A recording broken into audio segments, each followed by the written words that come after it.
Hello students, welcome in Technical Manav, and now I am going to explain alignment in Excel worksheet. How to do alignment in Excel worksheet and how to apply merge and center. Okay, so let's start.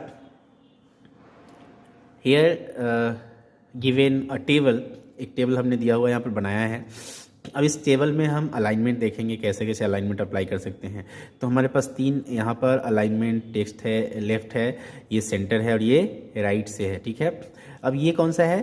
तो alignment का ही part है middle alignment, ये होगा top alignment and ये bottom alignment. ठीक है. इसको apply कैसे करते हैं? तो सबसे पहले हम इसको सिलेक्ट कर लेते हैं. देखिए हमने इस कॉलम को सिलेक्ट कर लिया. अब हम सेंटर करेंगे तो सेंटर में आ जाएगा, लेफ़्ट करेंगे तो लेफ़्ट में रहेगा, राइट करेंगे तो ये राइट में आ जाएगा. ये सब ठीक है, लेकिन ये अच्छा लग रहा है लेफ़्ट से. अब आप चाहते हैं कि ऊपर रखे टॉप में तो ये थोड़ा टॉप हो जाएगा. आप चाहते हैं कि मिडिल में रखे, मिडिल रहेगा. आप चाहते हैं कि बिल्कुल नीचे आ जाए तो नीचे आ जाएगा. ठीक है. तो ये तरीका है अलाइनमेंट का. अब आप चाहते हैं कि सपोज दैट कि किसी एक कॉलम को या फिर एक डाटा को आप चाहते हैं इंडेंट करना, तो आप कर सकते हैं. जैसे देखिए ये आ रहे हैं इंडेंट करके, है ना. तो इसमें दो होता है, एक डिक्रीज इंडेंट जिस पे हमने क्लिक किया हुआ है, ये डिक्रीज इंडेंट हो गया, और ये है increase indent. Control alt tab करके इसको यूज़ करेंगे. और इसको कैसे यूज़ करेंगे? तो कंट्रोल अल्ट शिफ्ट और टैब. ठीक है. इस तरीके से आप इंक्रीज और डिक्रीज कर सकते हैं. ये इंडेंट था. अब आप चाहते हैं कि इसी नाम को एक अलग ओरिएंटेशन दे, तो ओरिएंटेशन कई प्रकार का है इसमें. एंड ये है angle counter clockwise, angle clockwise, vertical text, rotate text up, rotate text down and format cell alignment. आप चाहें जैसा चाहें आप वैसा इसको कर सकते हैं. देखिए ये हो गया.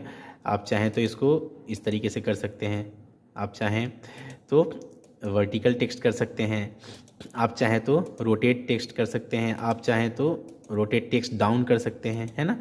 ये अलग अलग तरीके से इसमें दिया गया है. ठीक है. अब आप जैसा इसको ये नॉर्मल, अगर आप चाहें तो इसको नॉर्मल रख सकते हैं.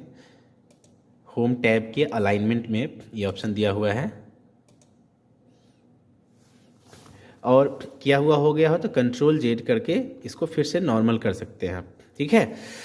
तो ये था अलाइनमेंट का पार्ट. उसके बाद हमने आपको बताया इंडेंट, फिर ओरिएंटेशन. अब मर्ज and centre. Merge and centre हम थोड़ा ऊपर करके करते हैं. जैसे देखिए हमारे पास सेल है ना, कॉलम कई सारा है, तो इसमें बहुत सारा सेल है. अब मर्ज सेंटर करेंगे, ये पूरा ब्लैंक हो गया, है ना. अब आप चाहते हैं कि इसको फिर से पहले जैसा करें, तो क्या करेंगे आप? अनमर्ज सेल कर लीजिए. तो ये फिर से अनमर्ज हो गया. हम आपको ऐसे बताते हैं. देखिए एक साथ है. अब इसको मर्ज जैसे ही करेंगे टोटल एक साथ मर्ज हो जाएगा. मर्ज एंड सेंटर हो गया. आप चाहें तो इसको मर्ज एक्रॉस कर सकते हैं, आप चाहें तो इसको मर्ज सेल कर सकते हैं, आप चाहे तो अनमर्ज सेल्स कर सकते हैं. तो ये नॉर्मली अनमर्ज हो जाएगा. ठीक है. ये हो गया. रैप टेक्स्ट भी है, ये नेक्स्ट वीडियो में हम बताएंगे. फिर अभी के लिए इतना ही. धन्यवाद. वीडियो पसंद यदि आया हो तो लाइक, शेयर और सब्सक्राइब कर दीजिए.